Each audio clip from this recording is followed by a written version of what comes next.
welcome everybody. Props in the Spotlight here. I'm Brother Dan Goodwin, and this is Dr. Charles Hilton. All right, just wanted to make sure you remembered your name, Doc.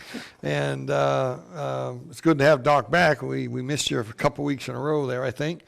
And we're making up for that now and making Doc work today. We've recorded, we're doing 2 shows today and recording.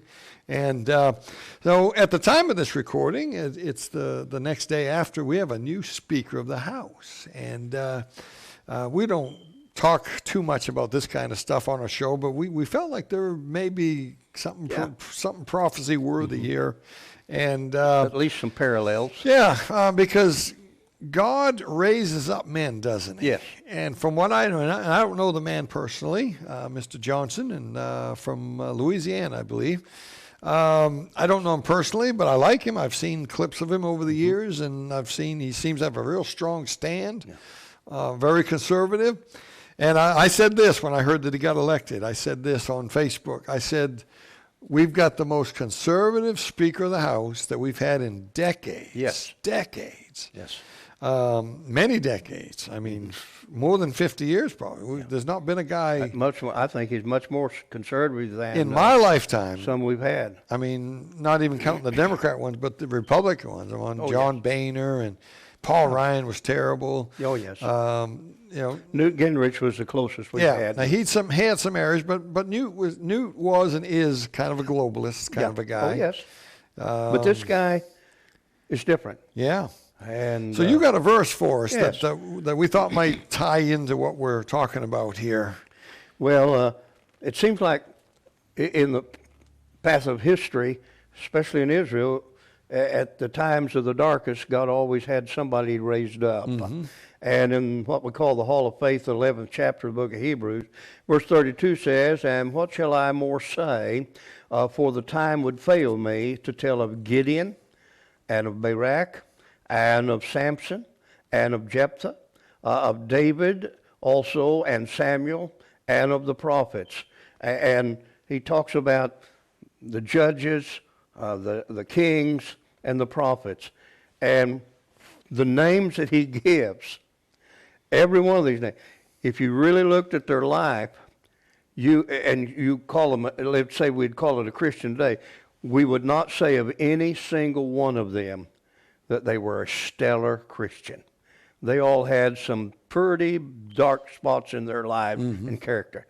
Yet they were used greatly of God because of one thing, of their faith in what God had said to do.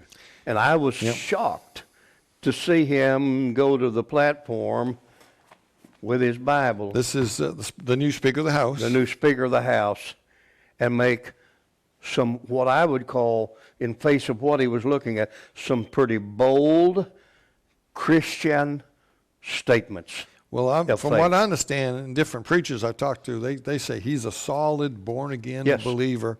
No question about that. He's a saved man. He made some great statements, and he demonstrated statesmanship.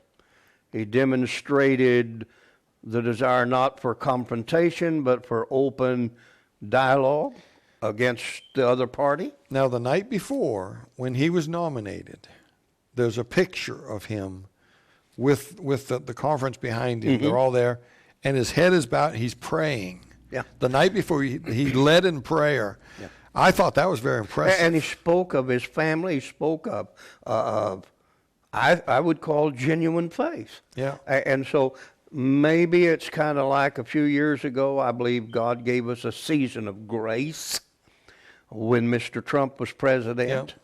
Maybe he's giving us a little short season of grace. It seemed like those periods of grace is getting smaller and less, but it seems like maybe there's still a little bit of time here before the trumpet sounds.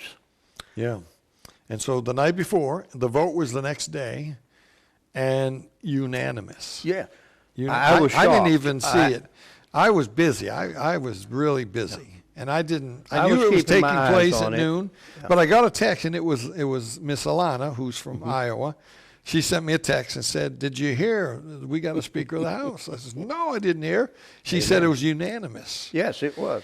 And then I watched the speech later. I watched it after. I didn't watch it live. My wife and I, we don't watch it. We don't have television. Yeah, I don't we have either. a television. I get but everything it's- online. So But it's YouTube, and last night my wife and I sat and watched the YouTube clip of it. I was very Excellent. impressed with his acceptance speech. Yes, that's what I He mean. didn't attack the guys even the guys that we loathe. He was very kind to them. Mm-hmm. He said to the leader of the Democrats, he said, now I know we don't agree on much, but you and I think are going to come together on some things. Because that was and wisdom. he said because you're going to put the best for the country first. I mean, excellent. I was very They all impressed. clapped. The Democrats even Yes, clapped. they did, but I can see some parallel because none of the men that he mentioned in that verse had a stellar, flawless life. Yeah. And so God's not necessarily looking for a perfect person. And the truth is, He's looking for a person that just believes God's Yep. word. Yep. Takes it. And there's nobody flawless. David No, had issues. That's right. King Saul didn't work out too well. You know, God chose King Saul, knowing with foreknowledge what was going to happen. And when you read the name of Samuel, you think, well, Samuel, my goodness. But wait a minute. Samuel was upset with God. That's right, over Saul. When God said, I've chosen David over Yep. Saul, Samuel was upset. So none of these people, and what I'm simply saying is, this guy no doubt is not perfect. Not a one of us are. But he demonstrated he had a genuine faith in what God has said and that God is on the throne. I don't know about you, but that was a I stood up out of my church. Amen, brother. Yeah, I mean, I wasn't sure what to expect. I didn't think he'd win on the first vote. Yeah. So I don't know. Did But God it's intercede here? God had to have. It God seems had like to it. have. Yes. I mean, he's far down the road He's to the right about as of far Jim right. Jordan. He's about as far right as you. Jim Jordan was on the right, but this guy's about yeah. as far right as you can get, versus the other side as far left as they can get. Yeah. So this is really. I don't see. Honestly, I do see that. I'm convinced God intervened in some of this. Had to. And I think Matt Gaetz has been vindicated. That's He the should first be. thing I thought. Thank should be. you, Matt Gaetz. Yes. Whether you like Matt Gaetz or not. No. As a young man, he had a backbone. He stood. Yes. Stood up against the big behemoth and. Yes. And took all the attacks and all the threats, and everyone said this is And not he going to never come did out it good. because he was expecting to get that position. Yeah, he didn't run for it at all. He knew there was no choice, but somebody needed to try to break the chain of that Yeah. Yeah. So. establishment. Yeah, and he took a lot of flack, even from conservatives, Yes. saying, look, it's worse now. What'd you do this for? Yeah, but look how this turned out. That's right. Yeah. Yeah. So, well, Doc, speaking of things turning out, we have taken on a huge burden. Yes. We are now on pray.com. It's an app for your phone, either your iPhone or your Android. And it's also anything that's got any iPad. technology with an app on Yeah. it. Yeah. iPad, tablets, computers, anything with the app. There's a paid app for $7.99 a month, or there's a free app. We are going to be on, or we are on, Wednesday nights at 8:30 p.m. Eastern Time on their live TV spot. So the regular TV shows that we've been doing for over 3 years, we are going to start airing on pray.com. And we put in our cancellation notice for CTN because there's no way to juggle both of Financially, these. there was no way. I mean, it's the same money. In fact, it may be a little more money to be on the pray.com app than it is to be on But the CTN. potential of literally hundreds Millions, of thousands, yeah. maybe millions. So. Yeah, there's a potential of having 100,000 people sometime watching. A lot more than just CTN. But we realize we have a great group of people that love to watch us on CTN, doesn't have the technology Yeah. that everybody else has. And so we were supposed to, October 27th was supposed to be our last day on CTN.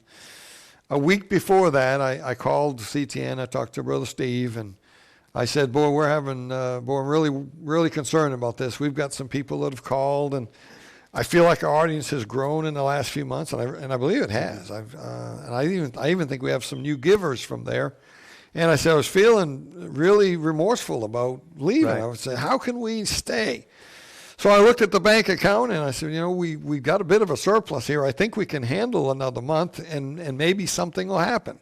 So I called CTN. I said, look, we're going to try to stay another month and see what happens. So if some money don't come in, we can't keep them both. Right. That's all there is to it. You and I can't hawk our houses. No. And by the way, he and I get no salary here. But what we're going to do, we're going to stay on another month. And I got to thinking on the way here to the studio, how can I encourage people to get more involved here? And here's what I decided. I said, I'm going to put up some of my own money. Yep. And I said, I'm going to put up some money. So I got here, and I didn't want to press you. You said, hey, I'm in it. I'm in. Yep. So here it is. Doc and I are going to be the first. We're going to be $1,000 givers here. There's $1,000. We're going to put that in the bank account. I'll do that probably tomorrow. $1,000. I want to challenge 10 of you out there. I'm looking for 10 people that will say, I want to be a part of this. I want to be one of those 10 $1,000 givers. And I want to join Doc and Dan because we're putting our money where our mouth is. We believe that this is worthwhile. We're taking our own money and we're putting it in the pot.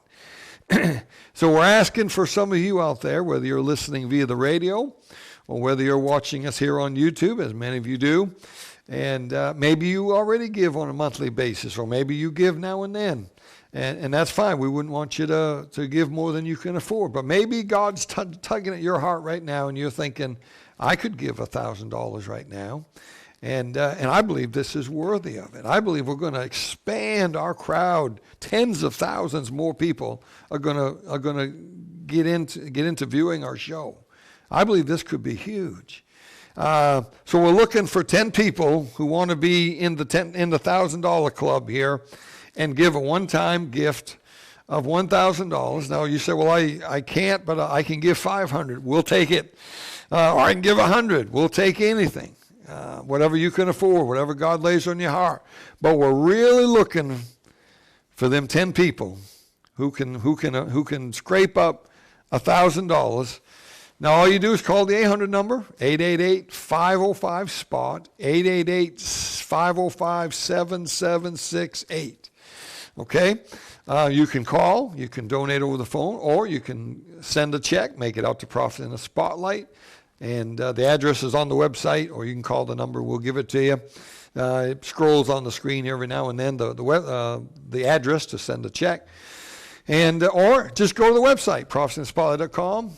There's at least 3 donate buttons at the top. Just pick one of them, and you can donate. But we'd like to hear from you. If you're going to be a $1,000 giver, we'd like to hear from you by email or phone. Hey, I want to be one of the 10. I want to be one of the 10. Doc, I really think this is important. Well, we're getting so close to the end. I think we need to take advantage of every opportunity to take our finances, invest them in eternal matters. Yes, indeed. And we can't take that with us. No. It's just money. It's going to be left behind. Let's invest in eternity. Yes. All right. Well, thanks for watching. And don't forget the show coming up is going to be very important. We're going to talk about globalism and some things that are coming our way. All right. Until next time, keep your eyes on them skies.